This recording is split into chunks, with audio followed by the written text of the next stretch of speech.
freaking first cut. Golly. Ladies and gentlemen, welcome to your round 3 recap for the Genesis Invitational. Moving day there at Riviera. We saw a big lead, a little lead, everything in between. Guys go low, guys go high. Fugazi. I'm Patrick McDonald, your host for the evening. The parents are out. We got the pizza money, and I'm joined at this sleepover by Greg DuCharme himself. Greg, what's up? Yeah, and I could tell by the way this has started. Whew, it's going to be a risk. There's going to be quite a cleanup afterwards. Let's just say that. A lot of cleaning up tomorrow morning before the parents get back for the final round recap. But what a day it was. I don't know if I can make it any more dramatic than you just did with that open.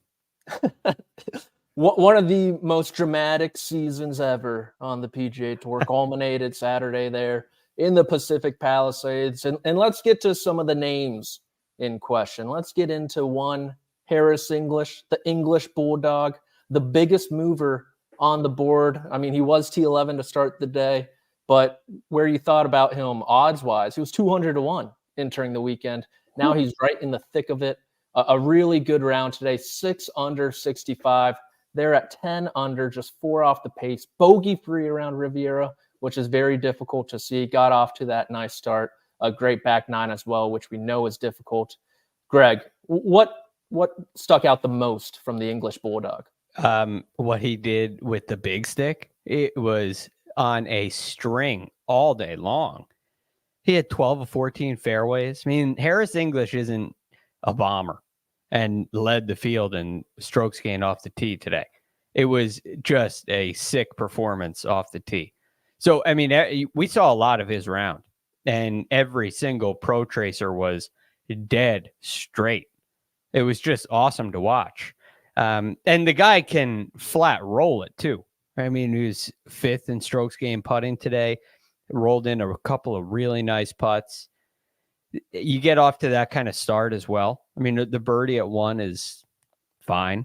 Everybody seems to make birdie there. So it's almost like a par. But get a birdie at 2 and 3 today with that hole location, which is really good stuff. And then 12 through 16, he plays 1 under, which is big time. And that's the area where I was really impressed because he just striped it in that really difficult stretch as well. He kind of pulled the shot into 12, but it still landed on the green, left him in a relatively simple up and down, which he got up and down. But just really strong stuff from Harris English. It was. And, you know, ever since he's returned from that injury a couple years ago, the torn labrum in his hip, he's been somewhat inconsistent. But you know what he has done very well, Greg? Played hard golf course as well. He's contended at the big boy tournaments. You look last year at his high finishes, Wells Fargo, Quail Hollow, Bay Hill, LACC, and he's doing it again. And you know, you don't really. What did he finish at LACC last year? Top 10 for sure. He was also top 10, I think 3rd at Torrey Pines in the U.S. Open. Yes. And at Winged Foot, he was maybe 6th or 3rd at Winged Foot as well. And I mean, at Winged Foot, he lost a ball left on 1, which there's just rough there. I remember that because any other year outside, that's like my one sticking memory from the U.S. Open is Harris English missing the fairway just left and having to re-tee because there were no fans. It's gone. The ball's gone. Can't find it. And he was right there in the mix. Mm-hmm. Yeah. And he's right there in the mix again. I think, when was his last win? The Travelers Championship over Kramer Hickok? Yeah. That long ago. But, I mean, we've just seen him contend on these really difficult golf courses when there's not really a bunch of lead up into it. And like you said, the driver's been better this year, but it's still somewhat inconsistent. And to put on that performance today was wildly impressive. He's got a sweet golf swing. Yeah. The ball striking stats don't really measure up to what it looks like. But I think the reason he contends in these big events is because his short game and putting are really strong. They're really strong. So when he's got to get through these tough stretches like 12 through 16 at Riv, that makes a huge difference. I mean, if you could play this golf course, make birdie at 1, 10, 11, and 17, and you'd win almost every year if you could play free the rest of the way. But that's a lot easier said than done. So you just kind of have to take care of the holes that they give you, and you got to scramble around on some of the tougher ones. And it just seems to fit Harris English's game really well. Yeah, it does. And someone else's game who it seems to fit well is one Jason Day, also at 10 under, someone who at the beginning of his career admitted Riviera, not his cup of tea.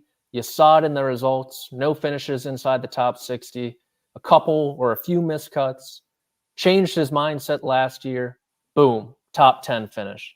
And damn, Greg, he's back at it again, 10 under, 4 back, a big eagle there on 17 to get himself in the mix, a 3-shot swing from our leader on that hole alone, and he's right there with a chance to pick up his second win. He kind of looks a little frustrated too. Doesn't he look a little? Yeah, there's like a sense. I've heard a lot of his interviews too. Like he's, just angry, and I don't think that's necessarily a bad thing. But today he was kind of a little scrappy, right? He didn't drive it well again. Second day in a row, only hitting 5 fairways and hit 10 greens today. But his short game was quite good. He's second in strokes gained approach for the day, 5 of 8 in scrambling. And obviously the save at, the round is kind of saved with the eagle at 17. Because this is a bad starting 5-5 is tough. He's even par on the front 9. That doesn't look great, but short game helps him out at 10. I think he got up and down at 11 for birdie too. And then the eagle at 17 is huge because he's right there in the mix. And I think that his iron play is good enough right now to put together a winning type of round tomorrow. Yeah.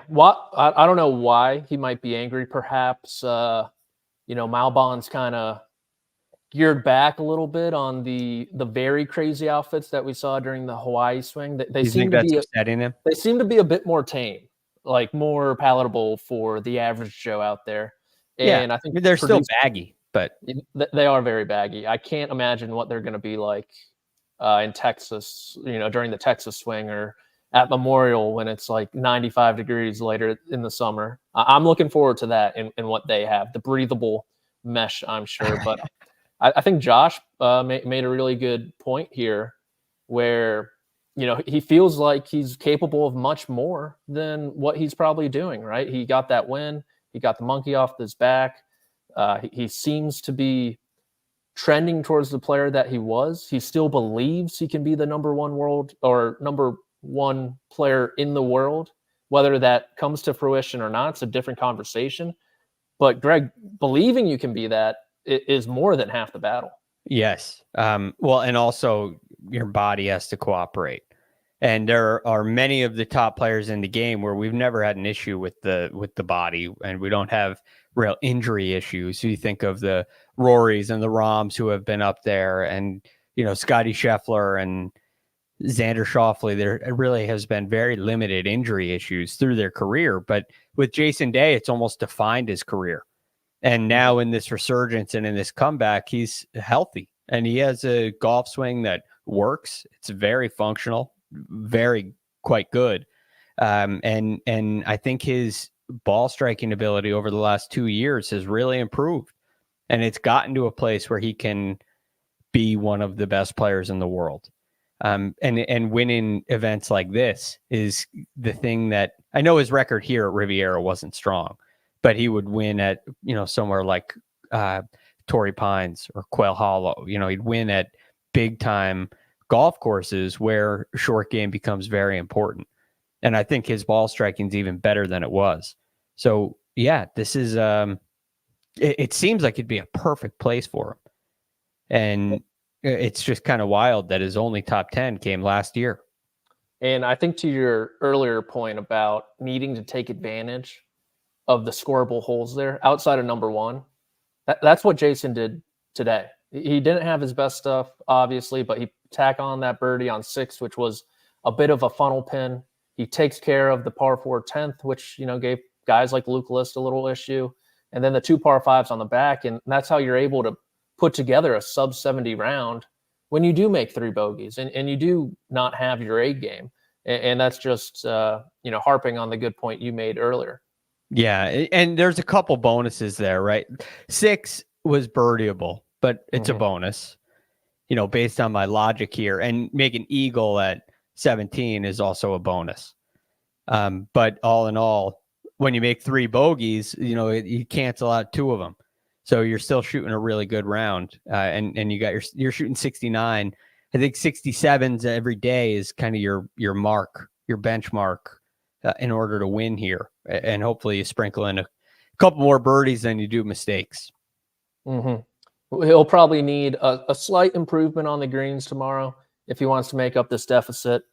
And it kills me, it pains me to say that Jason Day might have to putt like Luke List tomorrow if he wants to win. Luke List, the putting meister. The PGA Tour put out a tweet yesterday saying Luke List has never seen a putt he doesn't like.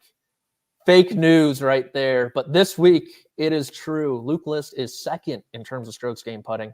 And today, the putter bailed him out again. The approach play was fabulous. Off the tee, a different story. Around the green, a lot of strokes lost on the 10th there where he made a nice bogey. But Luke List, a late charge. You thought he might be out of this picture, but a nice back 9 with 3 birdies in his last 6 holes has Luke List right there, just 3 off the pace with 18 to go. A guy who has won in California at Torrey Pines before, a guy who won recently, more recently than the 3 names ahead of him this past fall in Mississippi. A really good ball striker. And if you have a putting week like Luke List is having, that is why his name is on the first page of the leaderboard. His putting in the fall was phenomenal. And Rick and I spent a lot of time talking about him on DFS and, in all the shows and stuff that we do. He was my favorite long shot at the beginning of the year, and it didn't quite pan out because he didn't have putting weeks like he's having this week. But what impressed me today? I was so impressed with him today because he drove it terrible. He drove it really poorly, terrible strong. He just missed a lot of fairways. I mean, he had 4 fairways today. So he is playing out of the rough all day long. And it's not that it's long rough, but you have long shots out of the rough, and it's really difficult to control the spin and get the ball to stop. And Luke List today kind of, he still hit 8 approach shots inside of 15 feet, right? I mean, almost half of them. And he's only playing out of 4 fairways. And you think of the shot he hit at number 4, Cantlay hit a 7-wood. He hit a 5-iron in there and threw it straight up in the air. So his ability out of the rough and the ability, which is kind of, I think, underrated, to hit long irons way up in the air like he did at 4 today, is something that can separate him at a place like this, at a place like Torrey Pines. It's just phenomenal. And he's adding it in to really solid putting. Gritty par saves. I mean, the par save at 15, again, he drives it into the bunker, lays up into the rough, and hits it in there to 10 feet and makes the putt.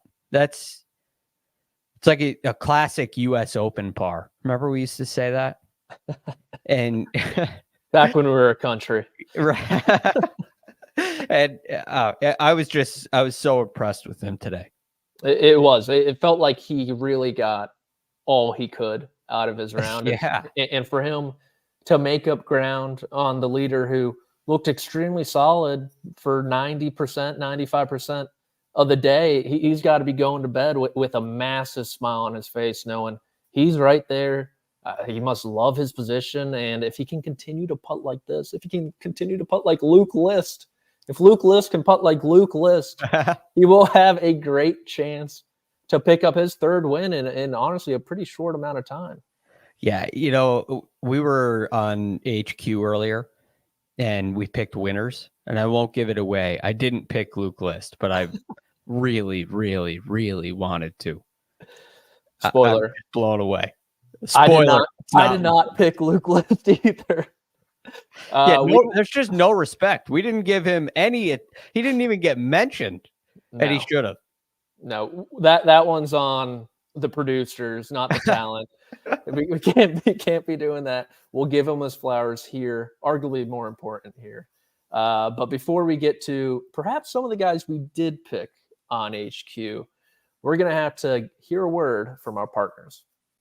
The madness doesn't just happen. Y'all get ready! And although it's marked on our calendars each year, it's built by moments of mayhem before. And the crowd goes crazy! And it begins to bubble long before it bursts. Sure, madness and March may go hand in hand, but it starts right here. And we are back. The top three. Let's start with Will Zalatoris, Greg. 12 under.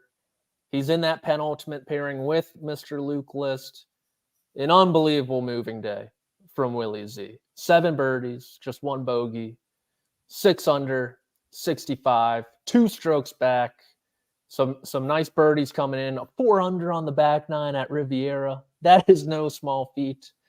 You look at the statistical profile. Vintage Willy Z with the added bonus of that club in his hand.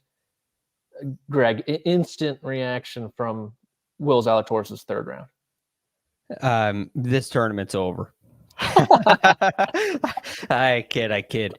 But instant reaction. Will Zalatoris is back.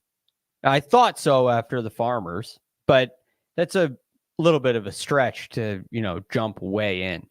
But now when you see this and you look at the trend and even what he did at the American Express, even though it was a T34, the Will Zalatoris from 2 years ago isn't finishing better than that at the MX, right? That's not a place where you expect him to perform well. But this is a place where you expect him to perform well. Torrey Pines is a place where you expect him to perform well.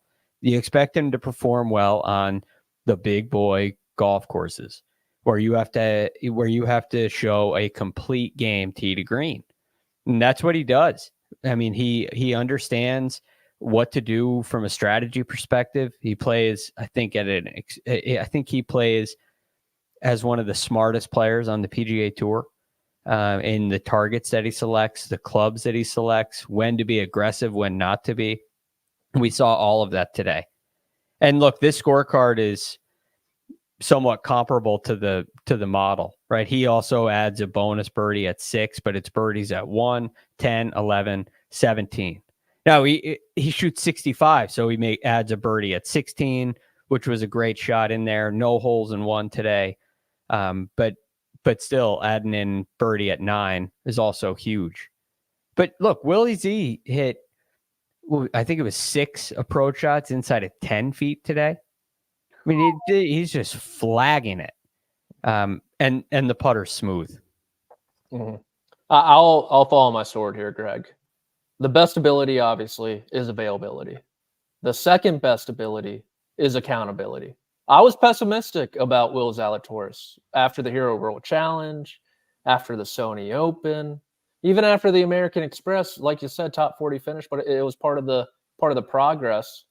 And I mean, he shut me up. He has shut me up during this California swing at Torrey Pines, a major championship venue, at Riviera, one of the more difficult tests on the PGA Tour schedule every year. And it's really good to see someone like Will Zalatoris, who, has been missed. You think about stars leaving the PGA Tour. It's great to see him return to the player that he was before the back injury. And I don't like back injuries with golfers. Yeah, we talk about Jason Day. We talk about Will Zalatoris. You could even talk about our leader, Patrick Cantlay, when it comes to back injuries. I guess this week is the week of the back injury. Yeah, outside of Tiger. If he made it to the weekend, if he didn't have a little tummy ache, Tiger, maybe he could have made a weekend run with the theme of the tournament. But it is great to see Will Zalatoris back. Because all right, let me just talk to you about this will help prove your point. okay, and mine at the same time. Ooh, I like this then. Will Zalatoris strokes gained tee to green since the return. Hero World Challenge. He lost. This is tee to green. 14.3 strokes. I was pessimistic after that. Yeah, so was I. So was I. So was I. At the Sony, he lost 2.45 strokes tee to green. Okay, I'm still pessimistic is strong, but I'm wait and see. Like I'm not clicking his name, and he is not making any of my picks. Amex 3.46 in 2 rounds. In 2 rounds, correct. So I'm very optimistic at that point. Farmers 3.51 and a tied 13th finish. I'm pretty much in. I may not say it publicly, but I'm extremely optimistic. Gotcha. I'm all in. And now so far this week, he's gained 5.5 strokes tee to green. It's 5th in the field through 3 rounds. So yeah, the improvement is there. Tee to green, which is the Will Zalatoris that you expect. And you add in the long putter, and that's been a story of the last couple of years too. He broke through the resistance level. We'll say that. I thought he bounced back down.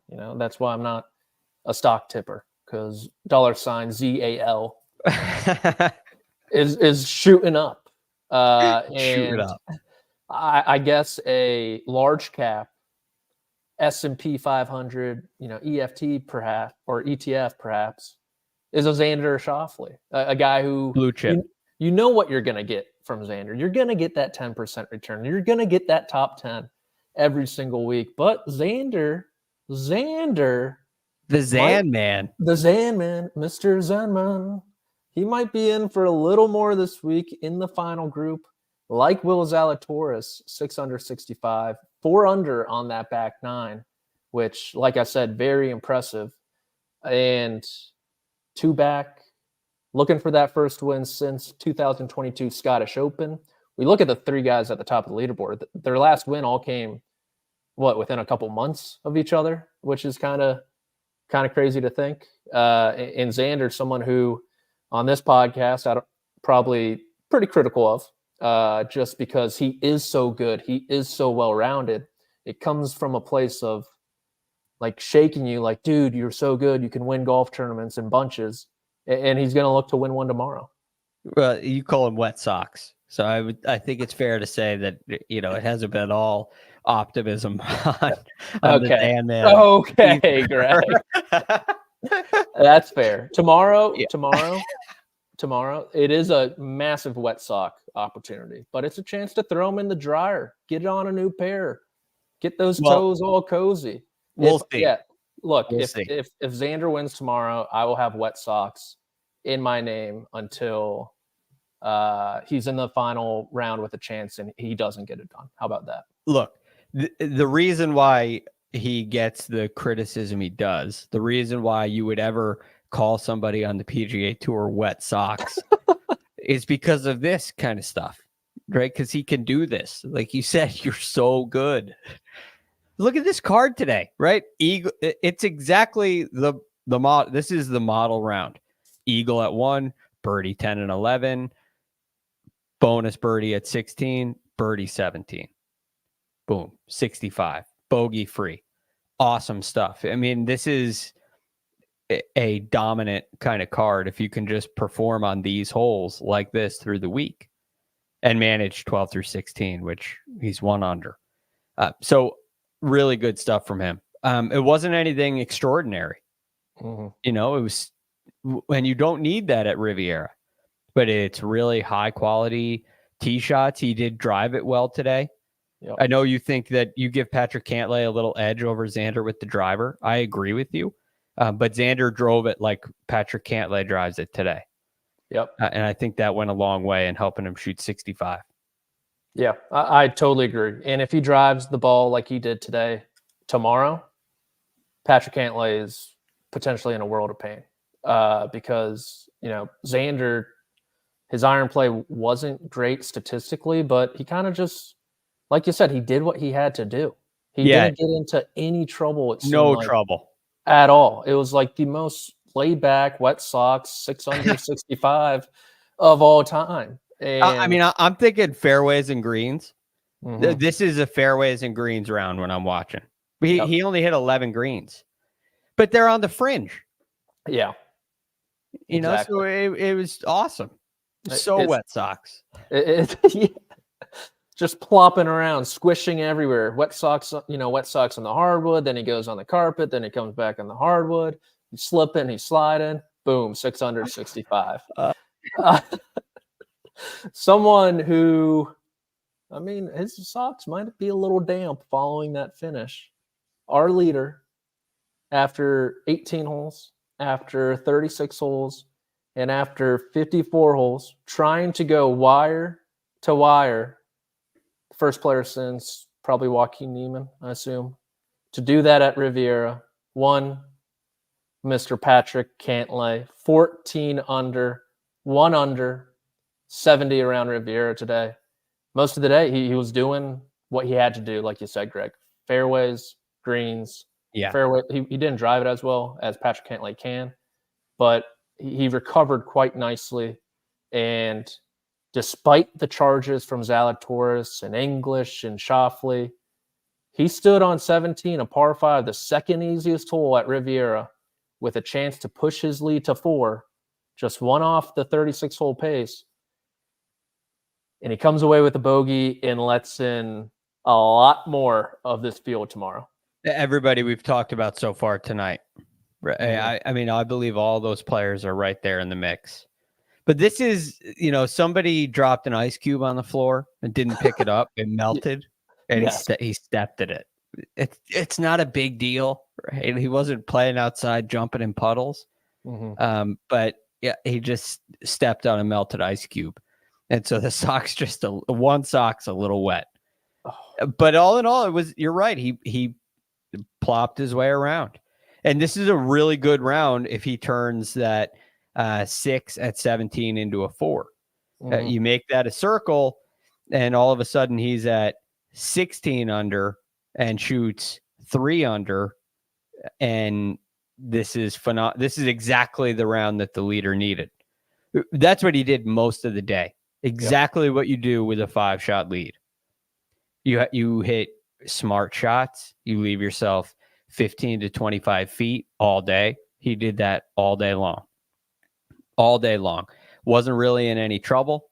And he's got this opportunity to, a 4-shot lead on 2 guys, 6-shot lead on a couple more guys. It's a big deal.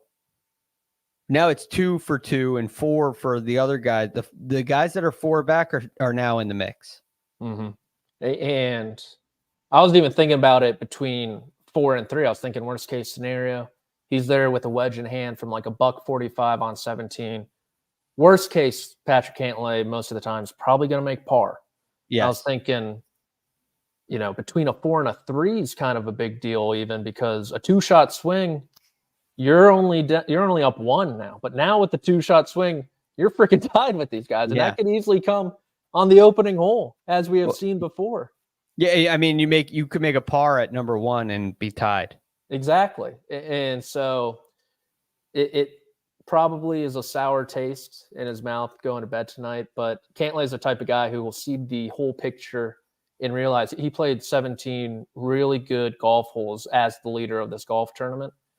And, I remember us talking about this with Ricky Fowler at the U.S. Open, but, sleeping on the lead night after night after night, it can get to you, ever so slightly as the week progresses. And I think Cantlay's up to that task. I do.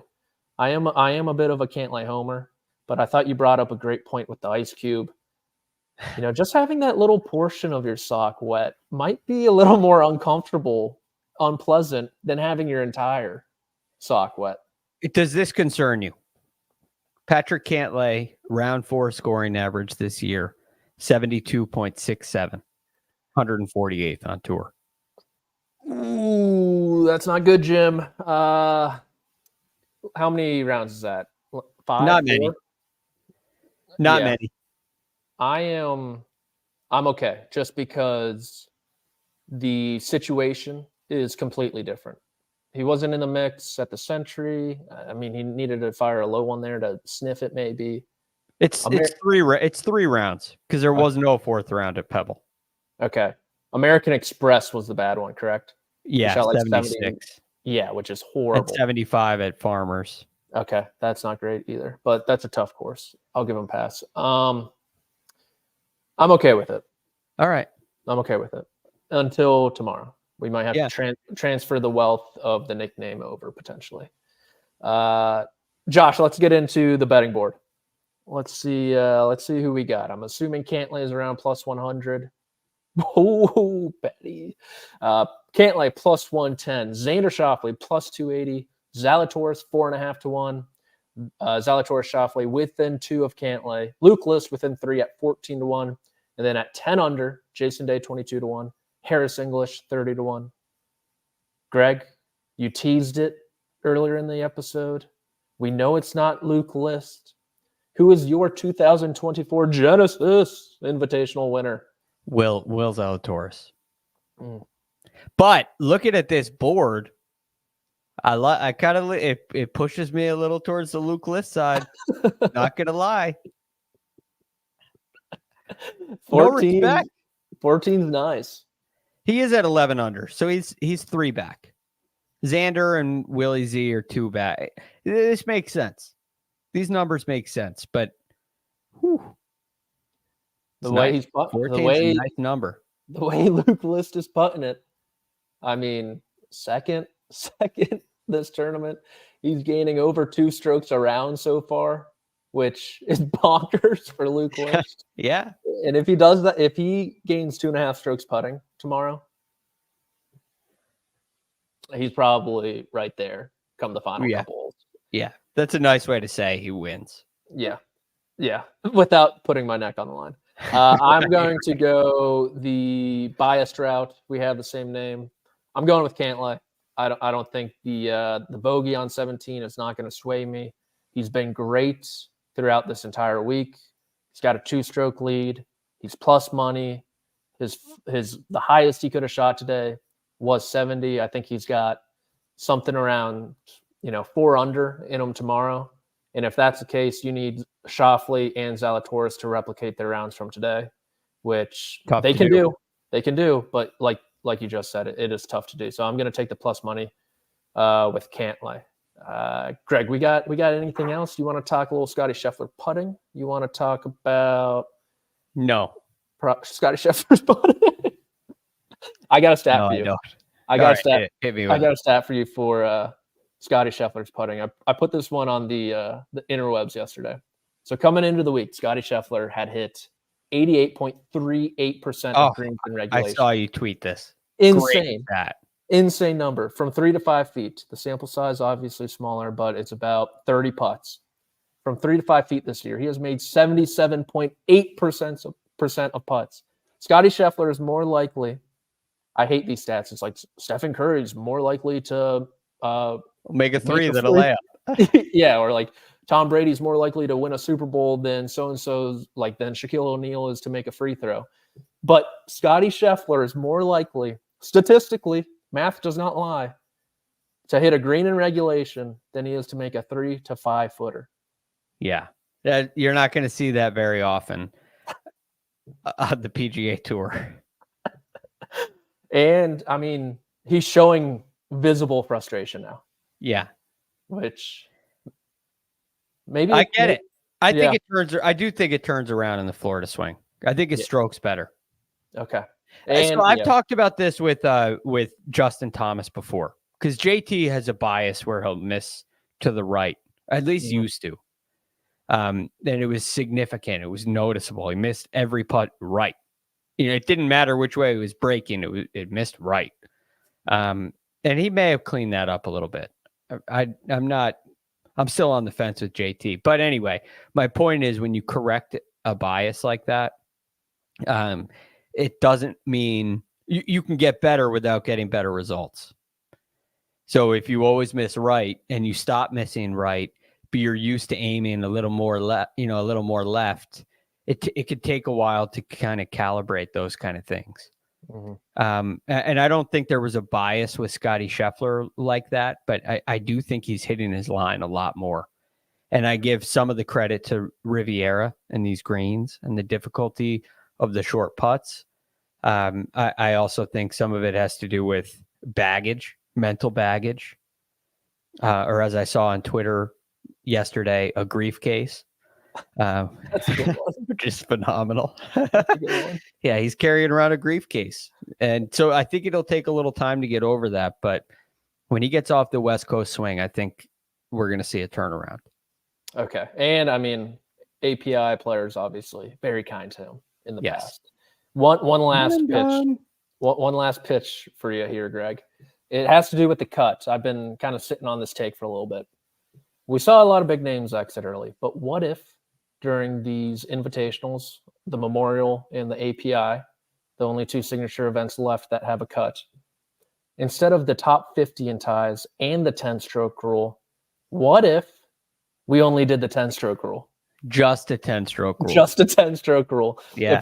If a guy blitzes the field, he cuts it down to 10 players, and we go on from there. It's risky. It's risky. I don't mind it though.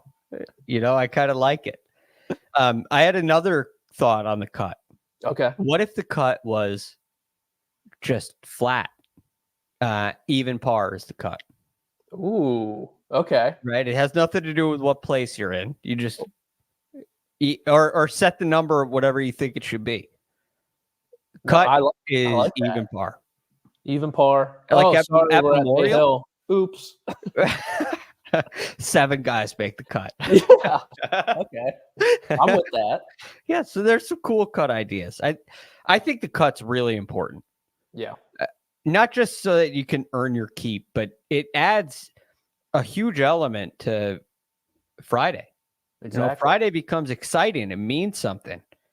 And so I do think it's important. And I do think it's okay to get a little creative with it. It could be fun. Yeah.